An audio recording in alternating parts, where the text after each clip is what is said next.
Assalamualaikum warahmatullahi wabarakatuh. Waalaikumsalam warahmatullahi wabarakatuh.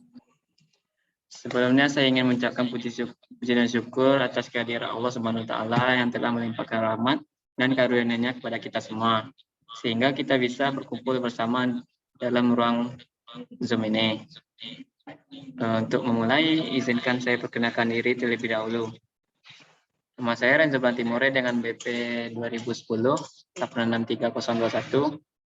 Di sini saya akan menyampaikan sebuah pidato yang bersifat ajakan untuk teman-teman semua, yang berjudul Bahaya Mengkonsumsi Narkoba. Langsung saja kita masuk ke dalam pembahasannya. Sebelumnya saya jelaskan sedikit tentang narkoba terlebih dahulu. Narkoba adalah istilah bahasa Indonesia untuk zat narkotika, psikotropika, dan adiktif. Zat psikotropika populer disebut ekstasi dan sabu-sabu, yang dianggap favorit di kalangan pengguna kelas menengah dan menengah ke atas. Namun untuk meningkatkan jumlah orang muda, obat pilihan adalah heroin kelas rendah, yang dikenal sebagai putau, yang murah, banyak, tetapi berpotensi mematikan. Obat ini sudah tersedia di semua kota-kota besar, termasuk sekolah, karaoke, bar, kafe, diskotik, klub malam, dan mereka bahkan menyebar ke desa-desa terpencil. Karena itu, kita tidak heran bahwa penggunaan narkoba di Indonesia ini terus meningkat tahun ke tahun.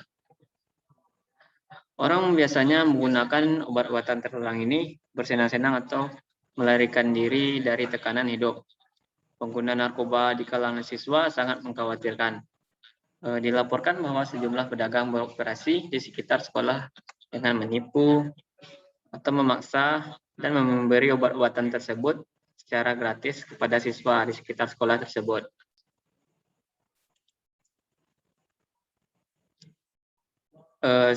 Setelah siswa kecanduan, mereka kemudian pergi ke para pedagang untuk membeli obat-obatan terlarang.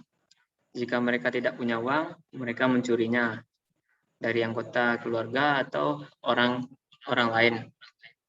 Generasi muda dan narkoba merupakan hal yang sangat berhubungan erat karena belakangan ini kita temui di beragam kasus narkoba yang melibatkan generasi muda kita. Bukan hanya sebagai pemakai, tidak sedikit generasi muda yang rela menjadi pengedar narkoba sehingga semakin membuat pelik permasalahan tentang narkoba di lingkungan generasi muda. Pengedaran narkoba yang terdapat dalam negara ini akan bertambah dengan adanya penyalahgunaan dari kalangan elit sehingga dapat mencakup ke kalangan anak-anak, bahkan orang tua pun menjadi pencandu narkoba. Berikutnya saya sedikit mengasih poin dari penanggulangan narkoba. Yang pertama ada pengobatan. Pengobatan merupakan upaya yang harus segera dilakukan bila individu secara positif sudah memberikan tanda-tanda kecanduan, karena kecanduan narkotika ini mempunyai permasalahan sendiri dan berbeda dengan penyakit lainnya. Karena rumit dan kompleks masalah ini yang menyangkut aspek organobiologi, sosial kultural, pengobatan terhadap ketergantungan narkotika dan obat keras ini sangat sulit. Meskipun demikian, upaya ke arah pengobatan ketergantungan narkotika atau psikotropika yang dengan cepat dilaksanakan.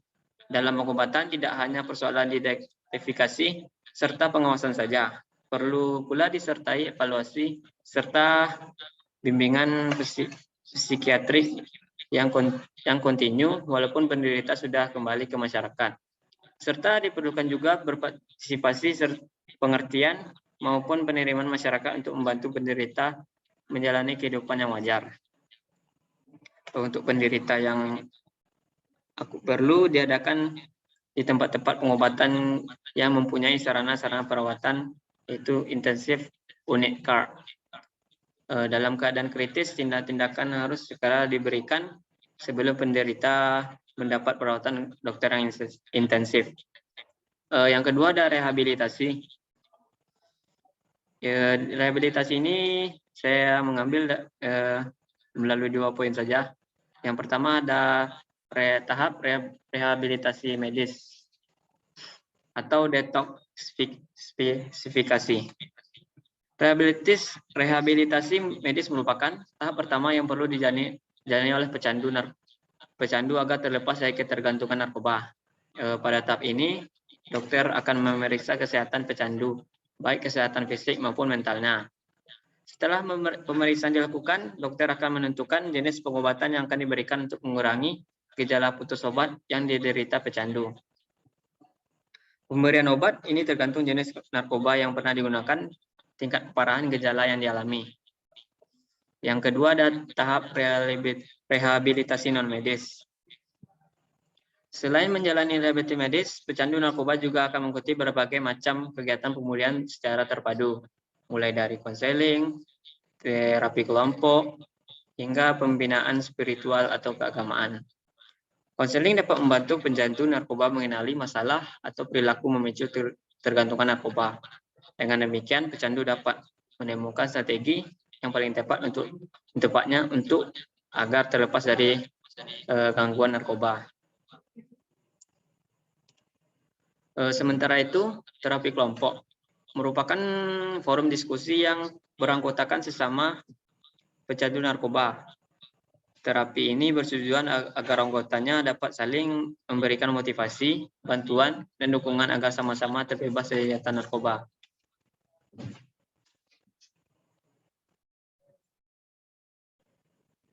Dengan demikian, pengedaran narkoba terus merajalela sampai ke pelosok masyarakat dan sampai ke dunia. Maka dari itu, beberapa jenis narkoba akan dengan mudah untuk merusak anak bangsa. Marilah kita bersama-sama jauhi obatan-obatan yang terlarang ini. Jangan sampai kita dan anak-anak kita menggunakan narkoba. Berdasarkan fakta-fakta, dapat disimpulkan bahwa Indonesia sekarang banyak sekali mengembangkan bisnis narkoba ini, sehingga dapat meningkatkan kewaspadaan agar kita dan orang-orang sekitar kita menjadi korban narkoba. Marilah kita sayangi tubuh kita dan anak kita supaya terhindar narkoba. Mungkin